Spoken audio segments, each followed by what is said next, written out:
성도 여러분 안녕하십니까? 반갑습니다. 이렇게 온라인 협동 목회를 통하여 여러 다른 지역에 계신 성도님들을 한자리에서 뵐 수 있어서 참으로 감사합니다. 오늘도 준비된 말씀을 통하여 저와 여러분들의 마음속에 성령 하나님이 함께 하시기를 간절히 소망합니다. 여기 사진 한 장이 있습니다. 누구의 모습일까요?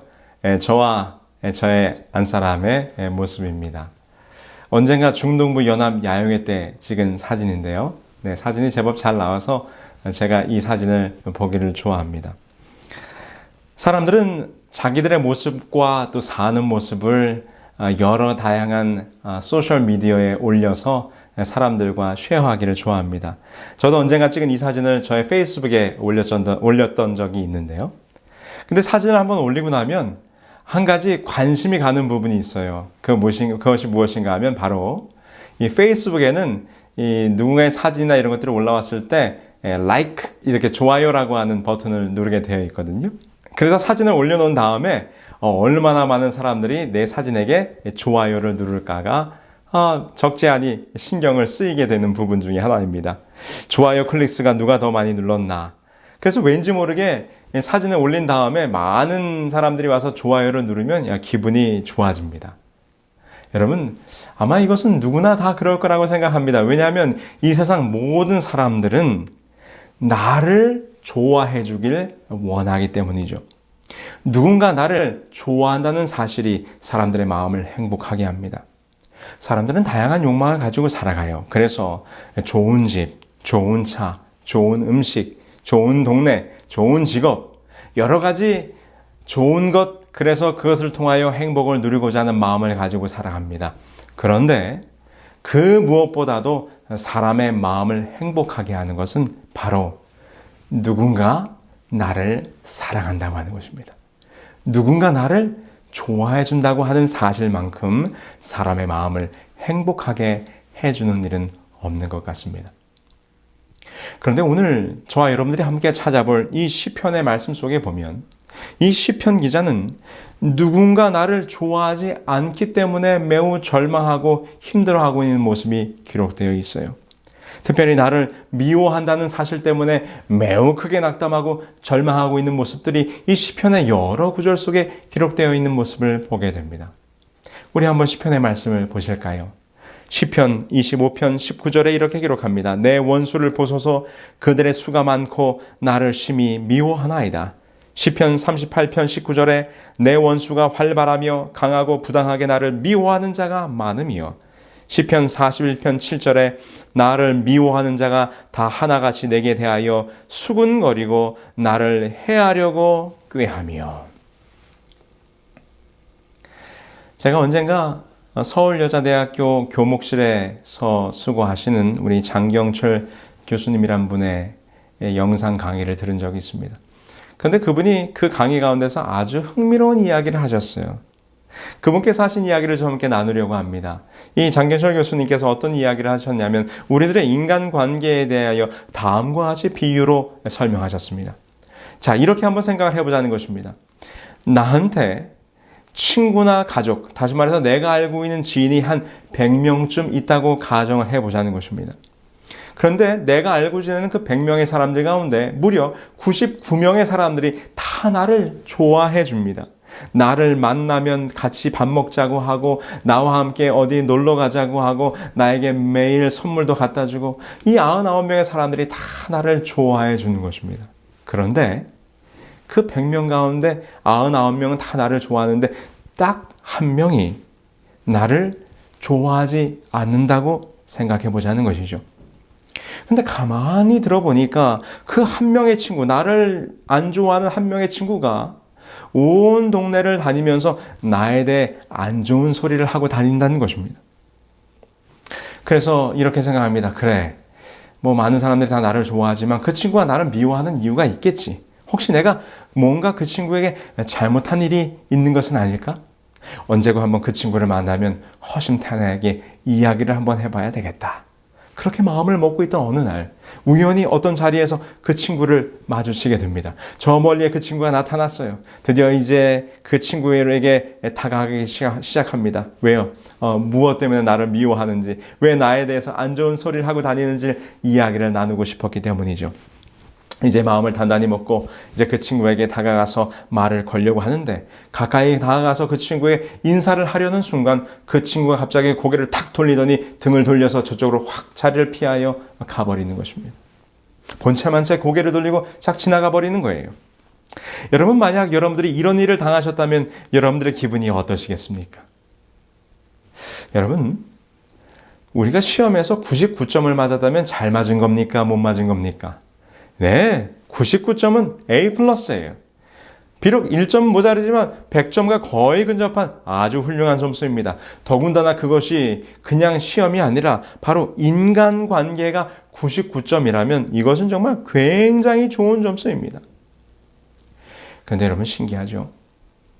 100명 가운데서 99명이 다 나를 좋아하는데 그 중에 유일하게 단 한 사람이 나를 미워하고 나에 대해서 안 좋은 소리를 하고 다닌다고 할 때 이 99명이 나를 좋아하는 것은 다 잊어버리고 오직 그 한 사람이 나를 미워한다고 하는 사실이 내 마음을 불편하게 합니다.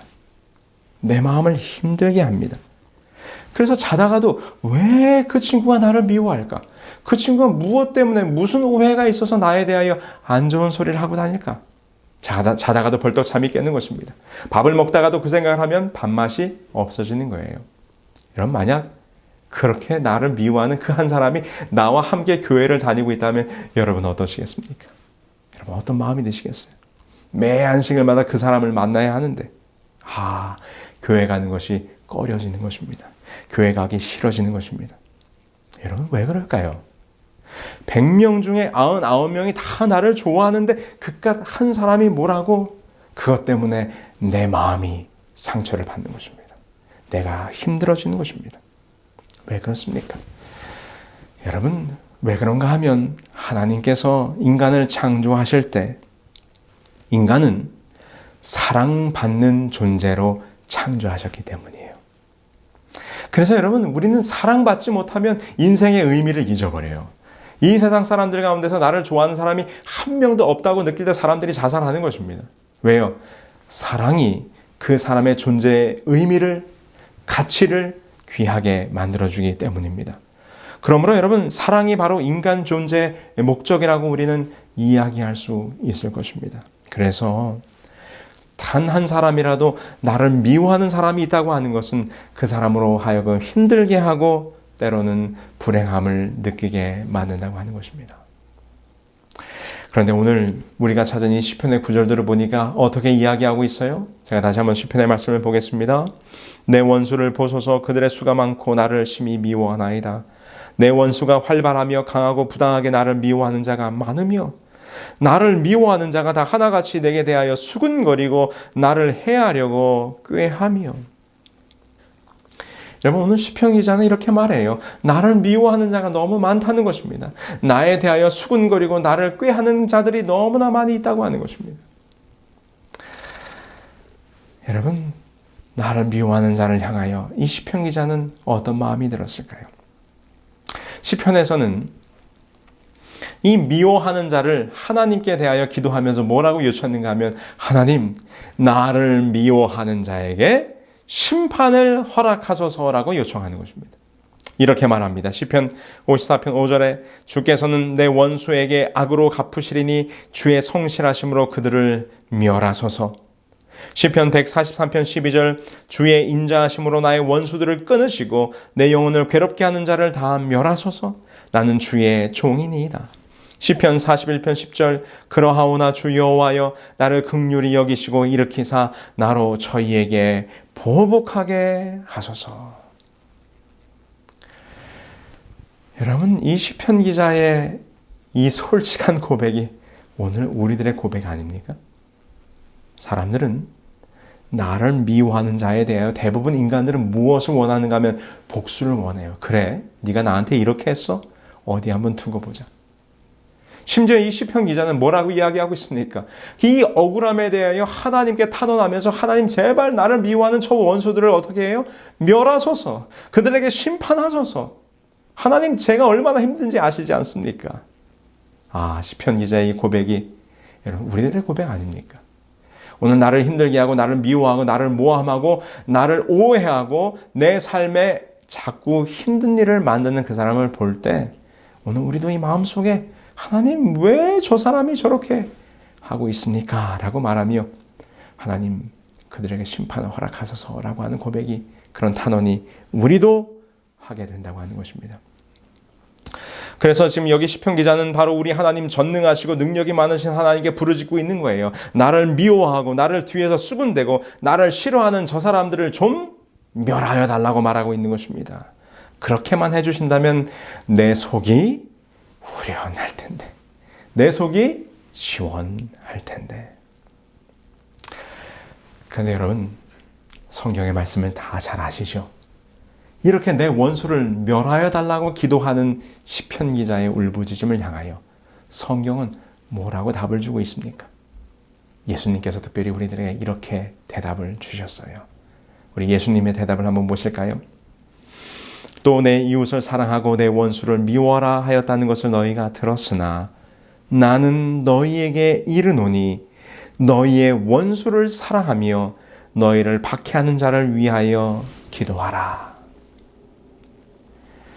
나를 미워하는 저 원수를 우리의 강한 하나님께서, 나의 하나님께서 내 편이 되셔서 그를 좀 무찔러 주시고 그를 좀 멸하여 주시기를 간절히 탄원했는데 우리 하나님께서는 오늘 우리들에게 뭐라고 말씀하시는가 하면 그 미워하는 자, 그 미워하는 자, 그 원수를 뭐 하라고요? 사랑하라고 말씀하십니다. 누군가 나를 미워한다는 사실이 오늘 내 삶을 힘들게 하는데 이젠 나를 미워하는 그 누군가를 사랑해야 한다고 하는 예수님의 말씀이 오늘 우리를 절망하게 하지 않습니까? 어떻게 나를 미워하는 자를 사랑할 수 있습니까? 나를 미워하는 것을 어떻게 용납할 수 있습니까?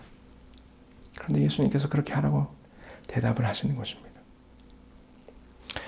여러분 어떻게 우리들의 마음속에서 이 미움의 문제를 해결할 수 있을까요? 저는 여러분들과 함께 미워하는 마음의 해결책으로서 누군가 나를 미워할 때 우리도 또한 깨달아야 할 세 가지가 있다고 생각합니다. 그것은 무엇인가? 첫 번째로 나는 완벽하지 않은 사람이라는 것입니다.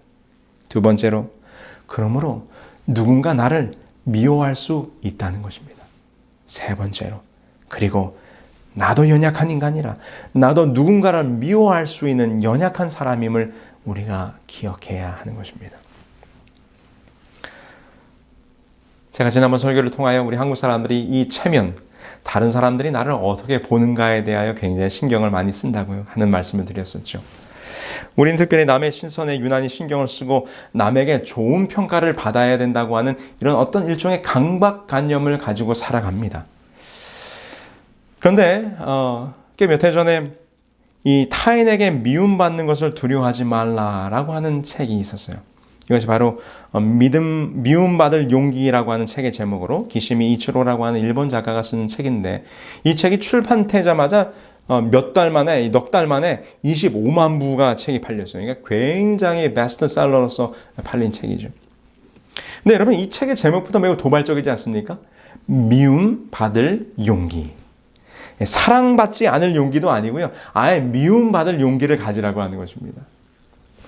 이 책에서 이 저자인 기시미 이치로는 프로이트 또 융과 함께 더불어 이 3대 심리학자로 꼽히는 알프레드 아들러의 사상을 이제 일본의 철학자로서 이것을 대화식으로 풀어낸 그런 책인데요. 이 책에서 그는 이렇게 주장합니다. 우리들이 인생을 살아갈 때 모든 타인에게로부터 다 사랑받고 인정받기 위해 살 필요는 없다라고 이렇게 그가 단호히 주장합니다. 모든 사람들이 다 사람들에게 라이크를 받기를 원해요. 인정받기를 원해요. 그래서 이 라이크를 받는 것이 오늘 현대인들에게는 매우 중요한 것이에요. 그래서 잘 보이려고 애쓰고 의중을 파악하려고 애쓰고 전전긍긍하고 다른 사람에게 내 모습을 좋은 이미지로 만들기 위해서 어떻게 보면 위선적인 삶을 살아갈 때가 있다고 하는 것입니다. 근데 여러분 그렇게 다른 사람들에게 잘 보이려고 하는 위선적인 삶을 살아갈 때 결국은 그 삶이, 자신의 삶이 피폐해진다고 하는 것이죠. 그래서 일상에서 채워지지 않는 욕구를 요즘의 젊은이들은 무엇을 통해서 채우려고 하는가 하면 바로 이 소셜미디어, SNS를 통해서 채우려고 하는 것입니다. 좋은 레스토랑에 가서 멋진 음식 사진을 찍어서 올려요. 다른 사람들이 가보지 않았을 만한 먼 어떤 이국 땅에 여행 가서 여행 사진을 올리는 것입니다. 그리고 혹여라도 유명한 사람을 만나면 그들과 사진을 찍어서 내가 이런 사람도 만났다고 하는 것을 과시하는 것입니다. 그러면서 애타게 뭘 기다리는가 하면 좋아요를 기다려요. 그 좋아요와 라이크가 올라갈 때 자신의 존재감이 부각이 되는 것입니다. 인생의 의미를 거기에서 찾는다고 하는 것이죠. 근데 여러분 잘 아시는 이 오스왈드 챔버스라고 하는 유명한 기독교 저자가 있죠. 이분께서 우리가 미움받을 때 어떠해야 하는지에 대해서 다음과 같은 글을 남겼어요. 그분이 이렇게 말했습니다. 우리는 모든 사람들을 상대하여 그들의 섭섭함을 풀어줄 필요가 없다. 모든 사람들의 마음에 들려고 해서도 안 된다. 소위 착한 사람이라는 자들 중에는 모든 사람의 비율을 맞추려는 자들이 있다. 사실 성품이 좋아서 그러하기도 하다. 그러나 문제는 그들의 심리 중에 아무에게도 미움을 받으려고 하지 않는 데서 어느새 주님이 원하시는 자리에서 탈선하는 것이다. 오스왈드 챔버스는 우리 그리스도인들에게 지적하기를 어느 누구 한 사람에게도 미움을 받지 않으려고 하는 그것이 바로 위험하다고 하는 것입니다. 그래서 여러분 성경에 보면 누가복음 6장 26절에 이렇게 말씀을 주셨어요. 모든 사람이 너희를 칭찬하면 화가 있도다. 그들의 조상들이 거짓 선지자들에게 이와 같이 하였느니라. 그래서 성경은 말하기를 너희가 모든 자들에게 좋은 사람으로 비추기 위하여 살아가는 그 위선의 삶이 매우 위험하고 간교한 것이라고 우리들에게 지적해주고 있는 것입니다. 여러분, 우리는 이것을 기억해야 합니다. 우리는 완벽하지 않아요. 모든 사람들이 다 나를 좋아해 주기를 원한다 할지라도 모든 사람들이 다 나를 좋아해 줄 수는 없어요. 왜요? 나에게 부족한 것이 있기 때문에. 나의 부족함을 마음에 들지 않는 사람이 분명히 있을 수 있다고 하는 것입니다. 100명 중에 100명이 다 나를 좋아할 수는 없다는 사실을 오늘 우리는 받아들여야 한다는 것입니다. 그리고 그 삶의 무게를 내려놓을 줄 알아야 한다는 것이죠. 이제도 한 걸음 나아가서 우리는 무엇을 기억해야 되는가? 누군가 나를 미워할 수 있듯이 나도 누군가를 미워하며 산다는 것입니다. 여러분, 누군가 나를 미워한다는 것은 참 견딜 수 없는 일이면서 오늘 우리들의 말과 우리들의 행동과 우리들의 마음속에는 다 미워하는 사람들이 있으시잖아요. 우리도 똑같은 사람이란 말입니다. 나는 완벽하지 않습니다. 우리는 부족한 사람들입니다. 그래서 오늘 누군가는 나를 미워할 수도 있어요. 모든 사람이 나를 좋아할 수 없음을 우리는 인정해야 합니다. 오늘 내가 부족한 죄인임을 깨닫는 그 순간부터 우리는 이 미움의 짐에서 자유로울 수 있다고 하는 것입니다. 여러분, 누군가가 나를 미워한다는 사실이 오늘 여러분의 마음을 괴롭고 힘들게 하고 있다면 그 반대로 오늘 나도 누군가를 미워하고 있고 그 미움 때문에 그 사람도 고통받고 있다는 사실을 오늘 우리는 기억해야 합니다. 나도 누군가를 미워할 수 있는 연약한 사람임을 우리가 깨닫게 될 때 오늘 우리가 기도하면서 하나님 나를 미워하는 저 원수를 멸하여 주소서라고 기도할 때 그 사람도 기도하며 똑같이 나를 미워하는 저 원수를 멸하여 주소서라고 기도하고 있을지 모른다는 것입니다. 하나님께서 누구의 기도를 들어주셔야 합니까? 하나님께서 이런 기도에 응답해 주실 수 있을까요? 그렇지 않을 것입니다. 여러분, 이 화면 속에 한 버섯이 있습니다.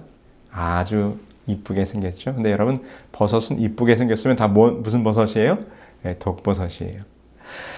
어린이를 위한 동화를 쓴 저자 방훈.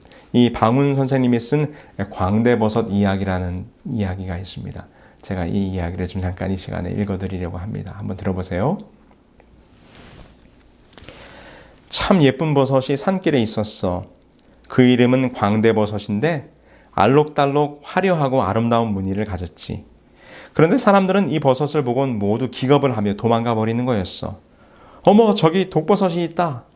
얘들아, 어서 가자. 무서워. 왜 저런 쓸데없는 버섯이 나왔지? 사람들은 광대버섯이 독을 가지고 있다는 이유 하나로 아무 죄도 없는 광대버섯을 미워했고 심지어 발로 밟기도 하였지. 광대버섯은 사람들이 자신을 보고 모두 욕을 하며 달아나는 것이 너무 가슴이 아팠어. 흑흑, 난 잘못한 일이 없는데 왜 나를 미워할까? 광대버섯이 혼자 울고 있는데 산새 한 마리가 광대버섯에게 말을 했어. 버섯아, 왜 울고 있니? 사람들은 단지 내가 독을 가지고 있다고 해서 나를 싫어해. 버섯아, 내가 너무 예쁘기 때문에 너를 보호해 주려고 하나님이 너에게 독을 주었단다. 장미도 아름답지만 꽃을 해치려고 하면 가시가 보호해 주잖아? 내가 내 친구가 되어줄 테니 울지 마. 여러분, 우리는 누구나 독을 가지고 있습니다. 그 독이 무엇입니까? 바로 죄라는 독을 우리는 가지고 있어요. 그 독은 너무 치명적이어서 항상 다른 사람의 마음을 핥히고 꼬집고 뜯어서 상처를 주게 됩니다. 이 자리에 있는 어느 누구도 그 죄의 독에서 자유로우신 분은 없으실 것입니다. 왜냐하면 우리 모두는 죄인이기 때문이죠. 미워하고 미움받는다는 사실이 오늘 우리를 너무 힘들게 합니다. 만약 오늘 우리들의 마음속에 이 미움의 문제가 있다면 우리가 이렇게 기도하면 좋을 것 같아요. 오스왈드 챔버스 그분께서 이렇게 우리들에게 권면해 주셨습니다. 누가 우리를 미워하면 화를 낼 필요가 없다. 이때 조심해야 하는 것은 누군가가 나를 미워할 때 그 미움에 내가 넘어가 함께 미워하지 않도록 더욱 기도로 깨어 자신의 마음을 성령의 은혜 가운데 다스려야 한다는 점이다. 우린 오늘 주님께 남을 미워하지 않게 해달라고 기도해야 할 것입니다. 바로 그 기도는 원수를 사랑하라 하신 예수님의 명령이고 그분의 기도셨습니다. 독이 있는 줄 알면서도 친구가 되어준 이 광대버섯의 이야기처럼 예수님은 오늘 우리에게 독을 품고 있는 우리에게 다가오셔서 친히 우리의 친구가 되어주셨어요. 우리의 독 때문에 그분이 상처 입으셨고 우리의 독 때문에 그분의 마음이 찔리셨고 우리의 독 때문에 그분이 결국은 십자가에 죽으셨지만 그 독을 품으시면서까지 오늘 우리를 사랑해 주셨다고 하는 사실이 오늘 우리들의 마음의 미움의 문제를 해결할 수 있는 바로 예수 그리스도의 사랑이 아니겠습니까? 우리에게 사망의 독을 가진 죄가 있었음에도 불구하고 우리를 죽기까지 사랑하셨던 그 예수님을 오늘 우리가 묵상해야 하지 않겠습니까? 오늘 누군가 나를 힘들게 할 때, 내 마음속에 이 미움의 싹이 터 내 마음을 힘들게 할 때 그 미움과 죄의 독보다도 더 깊이 우리를 사랑하신 예수 그리스도의 십자가의 희생을 여러분의 마음속에 묵상하시게 되길 바랍니다. 그래서 우리를 그렇게 사랑하신 예수님으로 말미암아 우리들의 마음이 주님 안에서 조금이라도 평강과 마음의 행복을 경험하는 이 안식일이 되기를 간절히 소망하면서 한 사람이라도 나를 미워할 때 그것으로 인하여 힘들어하는 자들이 아니요 그 모든 미움의 문제를 예수 그리스도의 십자가 아래에서 다 내려놓으실 수 있는 사랑의 마음을 가진 저와 여러분들이 되길 바라면서 오늘 말씀을 줄이겠습니다. 하늘에 계신 저희들의 아버지 하나님, 저희들 이 세상에 살아가며 모두 다 죄인인지라 미워하는 마음도 미움을 받는 마음도 그래서 힘들고 어려운 마음을 가지고 살아갑니다. 그러나 우리에게 독이 있음에도 불구하고 그 독을 품으시면서 죽기까지 사랑하셨던 예수님의 십자가의 희생 앞에 오늘 우리가 가지고 있는 이 미움의 문제가 미움의 마음의 짐이 무엇이 큰 짐이 될 수 있겠습니까? 그 모든 짐들을 십자가 앞에 내려놓고 죽기까지 우리를 사랑하신 예수님의 사랑으로 말미암아 그 큰 사랑을 받은 자로서 행복과 기쁨을 가지고 살아갈 수 있도록 인도하여 주시옵기를 우리 주 예수 그리스도의 이름으로 기도합니다. 아멘.